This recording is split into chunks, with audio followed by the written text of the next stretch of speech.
You are listening to the Stave Off Podcast, the podcast that gives you the information you need to stave off illness and injuries, letting you live a happy life. And now your hosts, Nick and Christina.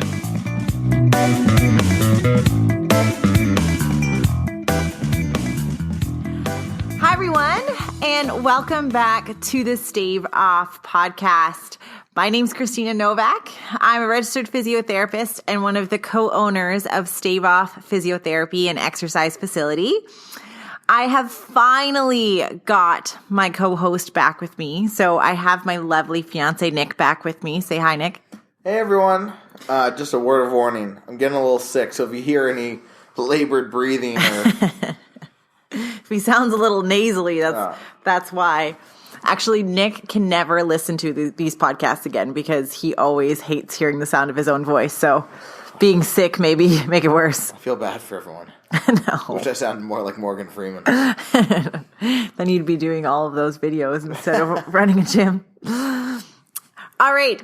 So with the new year coming in, a lot of people have been, getting some resolutions and goals around healthy nutrition and healthy diets. And we always believe that the best way to make a change is to be educated, on a lot of the things that you're trying to change versus relying on somebody else to give you that information. So we're going to start talking about really the building blocks of a healthy diet. And so what are those building blocks? What are the three building blocks? So the three big components we're going to go over today are just macronutrients. So there's three of them. Protein, carbs, and fats. We could definitely go a little bit more into micronutrients, but for the vast majority of people, that's just kind of out of the scope what they really need. Yeah, and I feel like that could be like a whole other podcast episode. Yeah, and it's so personal depending on what type of either medical history you have or even genetic predispositions too. Yeah. You know what? I think that's a really good way to start off this episode in saying that what we're talking about when we're talking about how you would prescribe a diet based on these macronutrients is for a person who is relatively healthy. Yeah. So for people who, have some heart issues or diabetes or other medical issues, that is when you would want to talk to a registered healthcare practitioner, specifically a registered dietitian. And make sure that, you're on the right path and they can give you a little bit more specific guidance. Yep. That being said, carbs, proteins, and fats are still going to be something that you need to consider. Your ratios might just be a little bit different. Yeah, so which one did you want to go over first? I want to start with carbs. All right. These are the demons of the diet world right now. No, they're not. They're not. I'm kidding. So carbs are pretty much essential for life. What they do is, where am I going with this? They're like the fuel for the cell. So like if we think that carbohydrates are made up of glucose, which is sugar. Yeah. That's been right now, I think in popular culture, it's been shown to be really bad for us. Yeah. So what carbohydrates are just a specific combination of molecules. There's a couple different kinds. There's simple and complex. That's what we're going to stick with today. Simple is exactly what you said. Glucose, from the more baser carbohydrates you hear about, fructose, things like that. What that means is they're very simple, meaning they don't have very long chains to them. Long chains. My voice is going all over the place. So when your body absorbs them and digests them, it moves through your body very quickly. Whereas when you get into a bit more complex carbs, like brown rice, sweet potatoes, things like that tend to have a little bit more starch in them. Since they're long chain, as they go through your body, they take a lot longer to break down. And there's a lot of things this can help with. Not only does it keep you feeling that fullness longer than, say...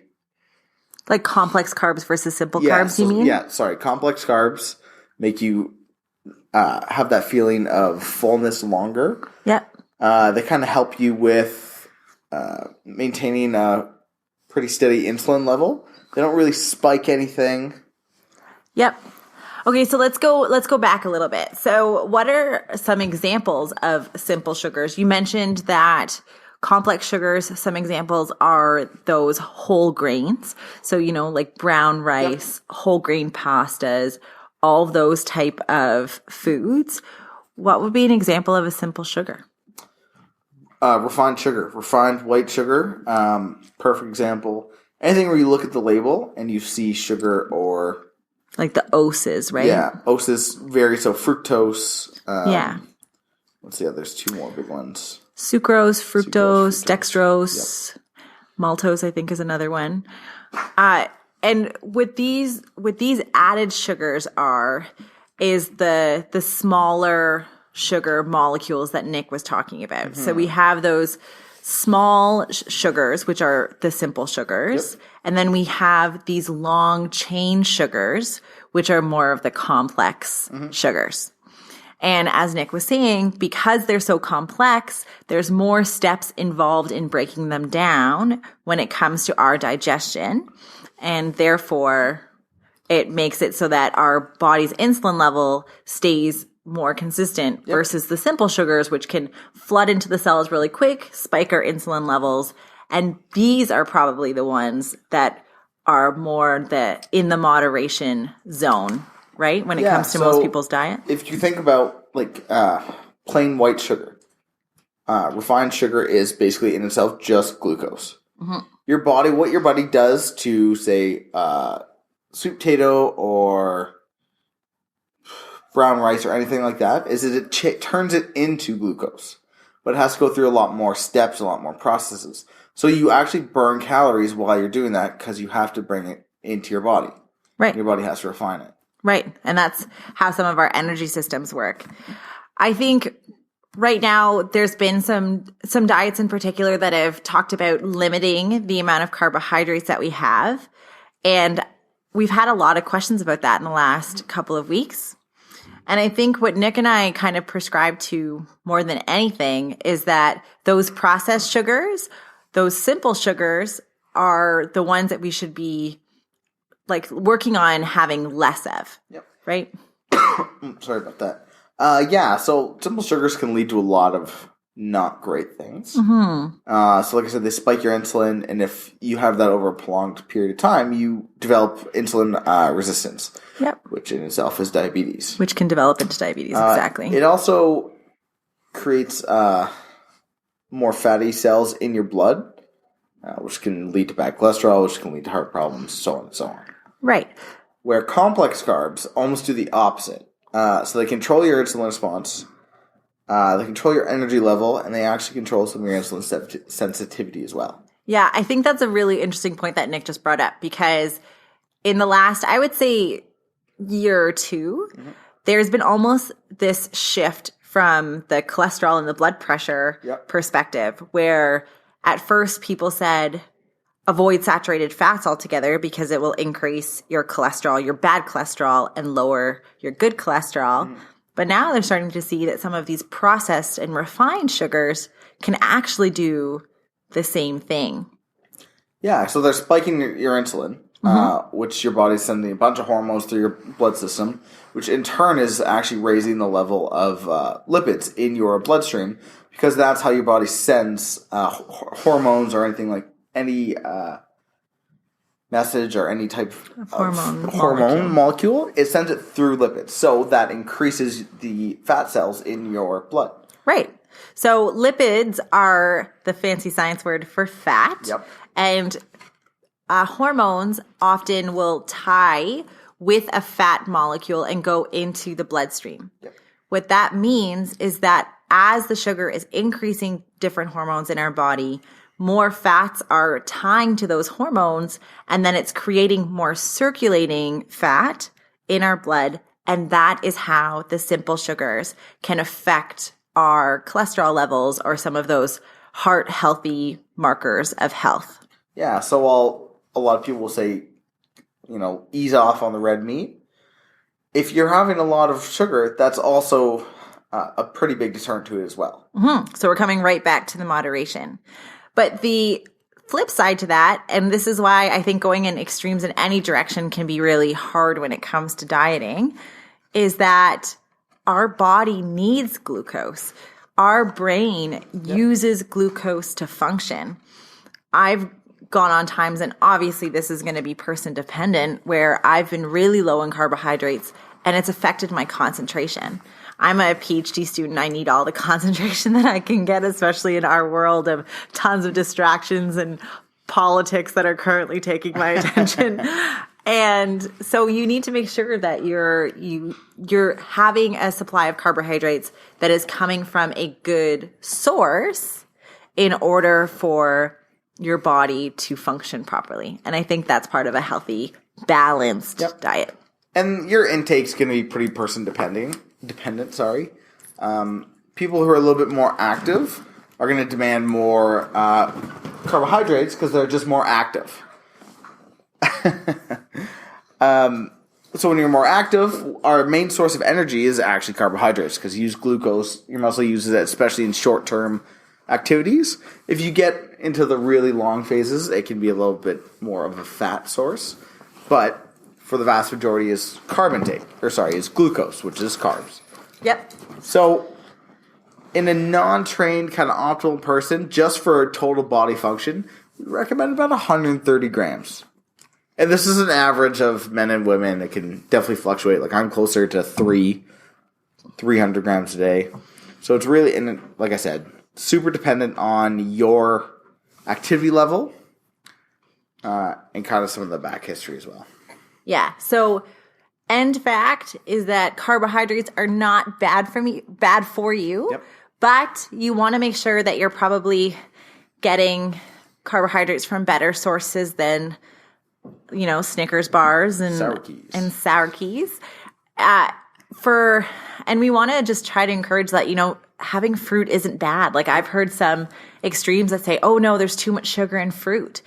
And I said, if your issue is that you're getting too much sugar from fruit, I think you're doing pretty good. Yeah, you're okay. We even had someone say, I can't have a banana. That's a lot of sugars. Yeah. And I was like, give me the banana then. I'll have it. All right, so there's a little bit about carbohydrates. So let's move from carbohydrates as some of the energy of the cell, and let's switch into some of the proteins. Yeah. So protein, again, another organic molecule. It's made up of what we call amino acids. A couple different types. Well, actually, there's only really two different types. There's essential and non-essential. So essential are amino acids our body can't make, so we can't produce them naturally. The second type is non-essential. So this is where we can take either meat or something we've eaten and process it into a type of amino acid we need.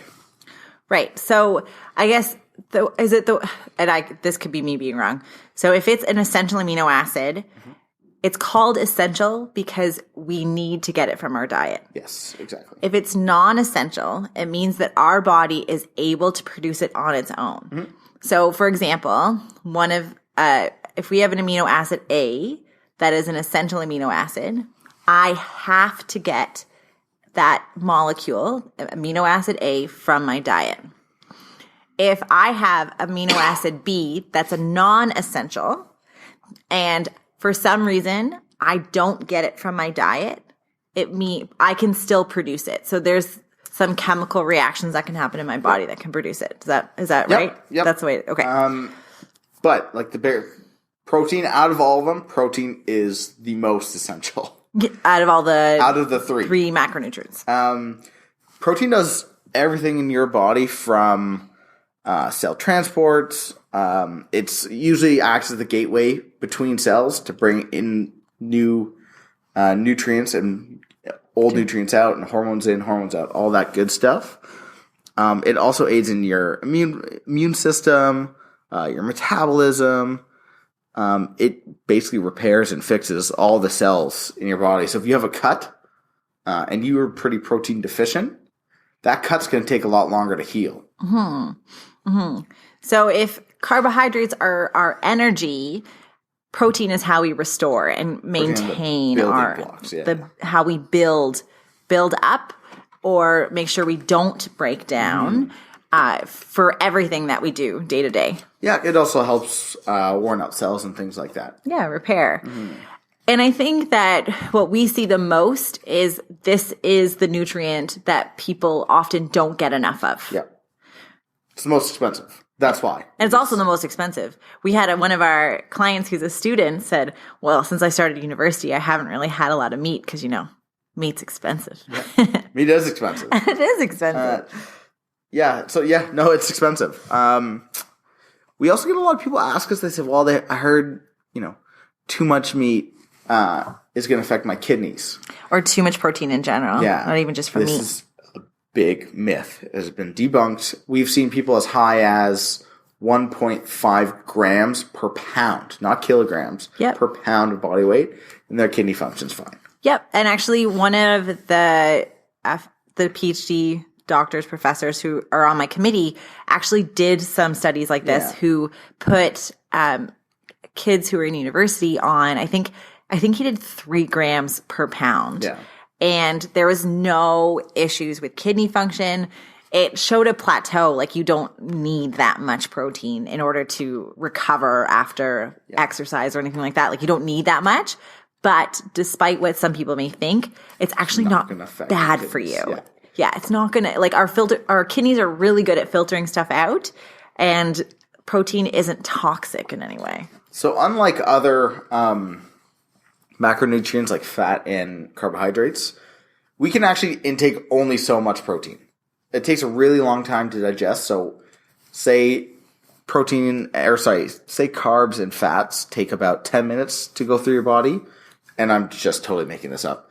Protein would take about 30 to 35 minutes. So it takes about, on average, 3 times longer to get into your system. So you can actually your body can only intake so much protein in a day. It's not like a carb or a fat where you can keep intaking it and your body will save that nutrients for later. It doesn't work the same way. Right, which is why some of the research in protein has said that, getting small bouts of protein multiple times per day is going to be the most beneficial versus trying to cram 150 grams of protein into your breakfast and then having carbs the rest of the day. All right, so what does this look like for you? So we're going to go mostly in grams to tell people kind of sort of around what they should be eating. So how do they know how many grams of protein are in something? You're going to have to check a label. Yep. We use MyFitnessPal. It's an app you can download on your phone. Super easy. If you bought it from a store, you just scan the barcode and then put how much you ate. So you ate 6 ounces or 8 ounces or a cup or, Greek yogurt or whether it's meat, anything like that. That all has protein in it. Yep. So you can just put it into that app, or it takes a little bit longer. You can do it yourself. But you're just going to have to kind of... Yep. So if you look online, if there's something, obviously if you're having chicken or something like that and you don't have a label, you can actually look up. There's some pretty, if you Google it, I don't really know where it would be. Yeah, you average grams of protein per ounce in whatever meat, and it'll come up pretty quickly. Yeah. And you can get into I have a grass-fed, free-range organic chicken. Yes, the protein content will be a little bit higher, but just for bare basics where we are right now, it'll be roughly the same. Yeah. Okay. Okay. So what this looks like for your average person who is untrained, that means they are not currently exercising or exercising overly intense.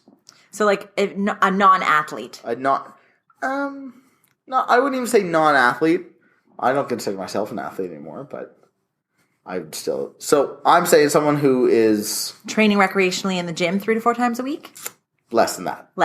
Almost doing nothing. Okay. So someone you're going home, going to work, coming home. That's cookie dinner, going to bed. Okay. So this is someone who is not weight training and doing very minimal exercise. 0.36 grams per about pound of body weight. Okay. So say you're 100 pounds or 200 pounds, that's about 72 grams, right? Is that right? 0.36 per pound? So 36 grams per 100 pounds? Yeah. Yeah. Okay. Good math. Yeah. Move the decimal places. Yeah. And then so someone who is exercising 3 to 4 times a week, even if you don't feel you're at a moderate to high intensity, anywhere from 0.6 grams to about a gram per pound of body weight. Per pound. Per pound, not kilogram. Yeah, so there's some that are per kilogram and then there's some that are per pound. Right now, this is a big area of debate. Yep. the recommended daily amount, or the RDA, that you will see in some nutrition plans. Right now, they think that it's a little low on the protein side. Yep. Yeah. Just the research it's out, but it hasn't fully come back into kind of the mainstream yet. Yeah. And I'm going to go super nerdy. With my PhD, what I'm working on is how older adults age, or how we get older, and can we get older in a healthy way?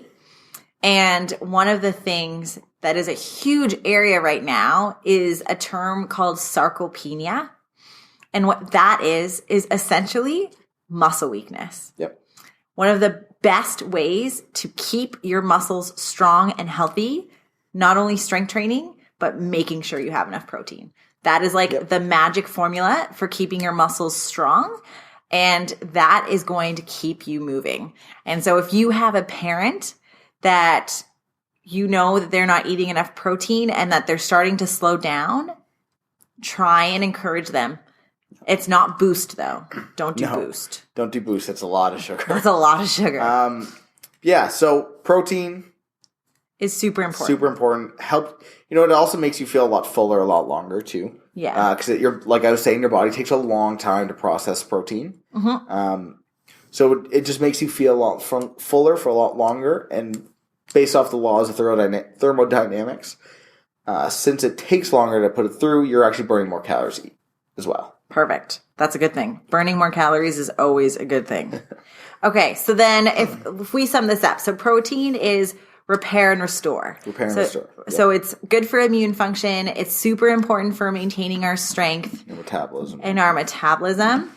For someone who isn't exercising, 0.36 grams per pound. Would be like the bare minimum. Bare minimum. So you want to be up there. If you see me, I'm pointing up.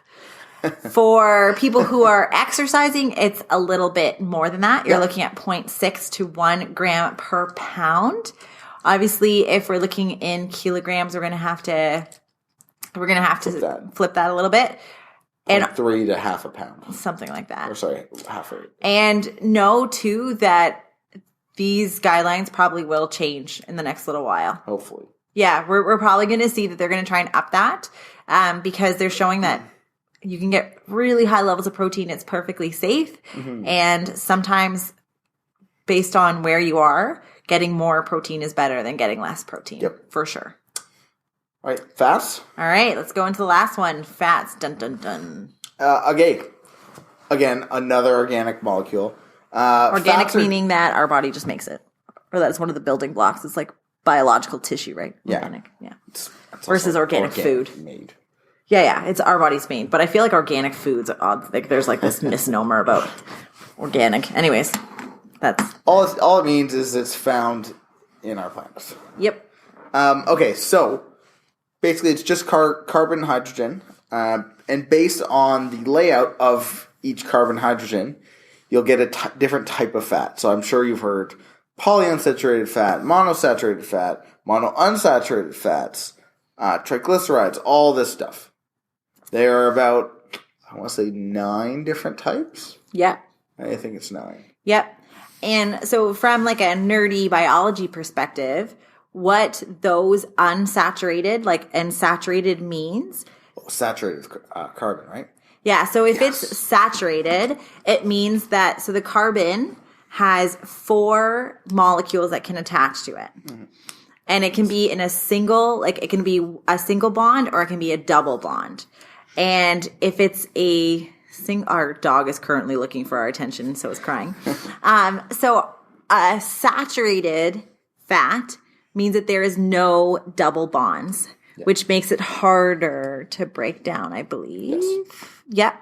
And so then when you have monounsaturated or polyunsaturated fats, that means that there isn't as many hydrogens around and the carbon has double bonds. Yep. 1 for mono or more than 1 for polyunsaturated fats. The reason why that's important is how our body breaks it down. Saturated fats are harsher on our body than unsaturated fats. No?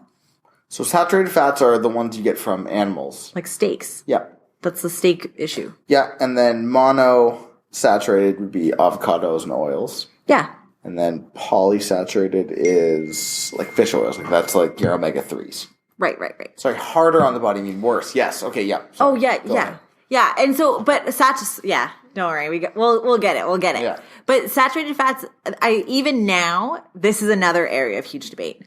We're seeing a lot of change in nutrition. Yep. And saturated fats were seen as like the devil of the nutrition world. Yep. Like you had to avoid them. And if you didn't, like that you were going to have a heart attack. And even now that's starting to ease a bit. Not saying that you should go and have bacon every single morning, but just like we were talking about with some of the refined sugars, that, moderation is definitely going to be in your best interest from that perspective. Okay. So why we need it? Why we need it? Basically, your whole body is made up of fatty tissues. Your brain, a lot of the connections in your nerves and neurons and everything like that, those are fatty cells. Yep. So if you don't have fatty cells, those pathways can really start to kind of degrade and they don't get the same connectivity. Yeah, they don't have the same connections. The way that our nerves, especially, they're connected by something called myelin. So the myelin is around the nerve, and it's made of a lot of fats that help essentially insulate the nerve to allow it to conduct quicker. So it allows it to connect from one thing to the other faster. And so therefore, fats are super important. Yeah. Yeah.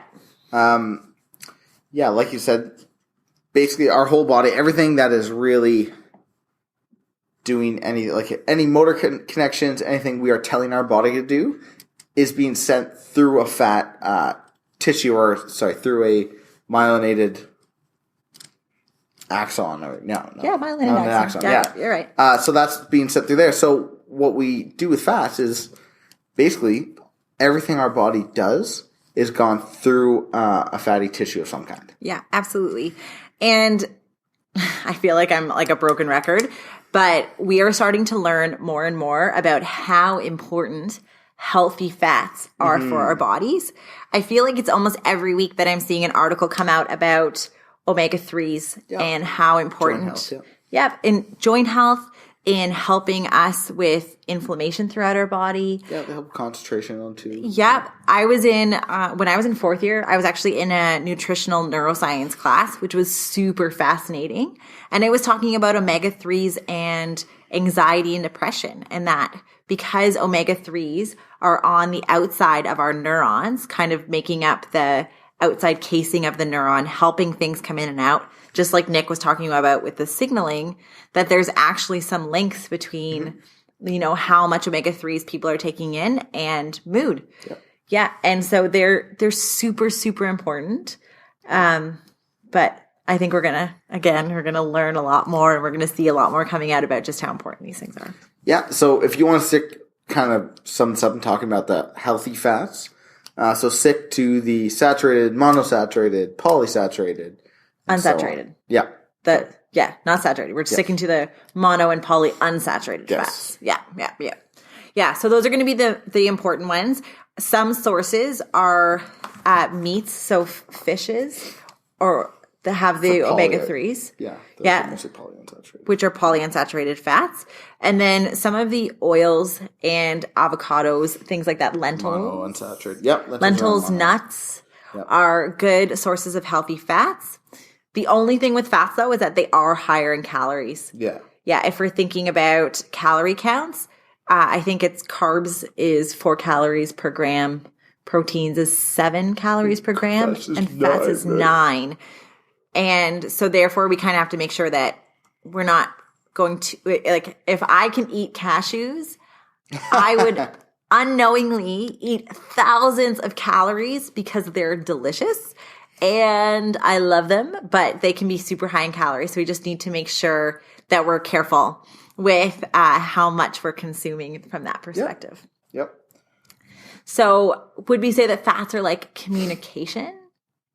Like if we said that, they're like the highway kind of. Yeah. So carbs are energy. Proteins are repair and restore. Yep. and the fats are kind of the communication highway type Yep. of thing. Yeah. They're like the insulator, even though sometimes with our love handles, we don't really want to have that I pulled up some more. insulation part to it. I'm just kidding. Kind of kidding. So for fats, it's going to be hard to us to give you a bit of a recommendation just because how we usually base fats are off of is your total calorie for the day. So say you're an athlete who is pretty competitive and you're wanting to build a little bit of muscle, your carb intake is going to be higher, so your fat intake is going to be a little bit lower. Mm-hmm. So kind of playing around with it that way gets really confusing unless we can be there with you. Yep. So I don't want to give any recommendations on that just because it can get... Yeah. And so everybody's going to be a little bit different. I think women tend to be a little bit better handling fats than men. Yeah. Well, women naturally have a higher body fat percentage. Yeah. So they... Just from women personal... have a higher percentage of body fat in their... higher fat percentage in their diet naturally. And should. Yeah. I know that just for me, when I've played around with different things, that I can tolerate a little bit more fat in my diet than others may. And I know that I felt really good on a slightly higher percentage. Yeah. And I think to sum all of this up, we wanted to give you guys the information about, what carbohydrates were, what proteins were, what fats were. Yep. And really say that all of these macronutrients, these big three, we may talk about each of them individually as having building block components. Yeah. But really, all of them working together are the building blocks to a healthy diet. Yeah, so you need everything we've talked about. Yeah. All of them. And just try and get them from a little bit healthier source, like we said. Real food. In your meats, food. try to get them a little bit leaner. Go for chicken, fish. Plant-based foods. Yep. Having a primarily plant-based diet. We're not saying that you have to be vegetarian or vegan. We're not. But, consuming a mostly plant-based diet, you're pretty sure you're going to get most of those big three that you need. And just balance. You can play around with percentages, reach out to a coach who has the knowledge on nutrition that can help you fiddle around with those values, and just track some of your foods. Sometimes it's really eye-opening to see kind of what your day looks like. The app that Nick was mentioning, MyFitnessPal, you can actually get a pie chart which breaks your whole food for the day based on macronutrients. Be honest when you're recording that. Yeah. A lot of people will write down what they had for the day, but not the 2 snacks they had at night. Yeah. So if you know and you can see that you're going to be over today, because it'll give you a rough kind of calorie intake as well. If you know you're going to be over for the day, a lot of people won't record the last 2 things so they feel better about it. Yeah. That's a bit more of a psychological thing, but... Yeah. That's a whole other podcast. But what it'll show for a lot of people is that we tend to be carb heavy, which is why when people switch to a lower carbohydrate diet, they tend to feel a lot better. That doesn't mean that your body doesn't tolerate carbohydrates. It just means that your balance may be off. That carbohydrates aren't bad. Your source of carbohydrate may need to change. And we may need to tweak with some of your balance, your proportions of carbohydrates, proteins, and fats in your diet.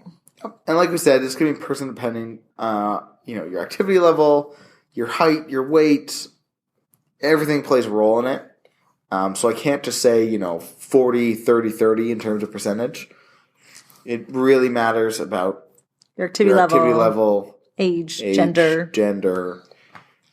Age is a big one, actually. So yeah, absolutely. All right, so I hope you guys enjoyed the episode. Yep. If you guys have any questions about any of these things, we would love to hear from you. Any feedback, if you've heard any of the latest research and how that kind of comes out, we would love to hear that too. If you guys haven't yet, please subscribe to the podcast. You can find us on iTunes. We'll put a link in the show notes. Also, Nick has done a couple of articles on nutrition. We like to post a lot about, healthy eating and exercise on the blog.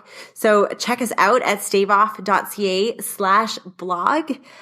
And we'll see you guys next week. Be healthy.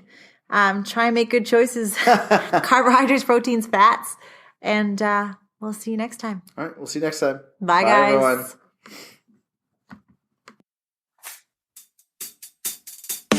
Thank you for listening to the Stave Off podcast. Go to staveoff.ca to check out the show notes and more helpful content and how you can lead a long and happy life.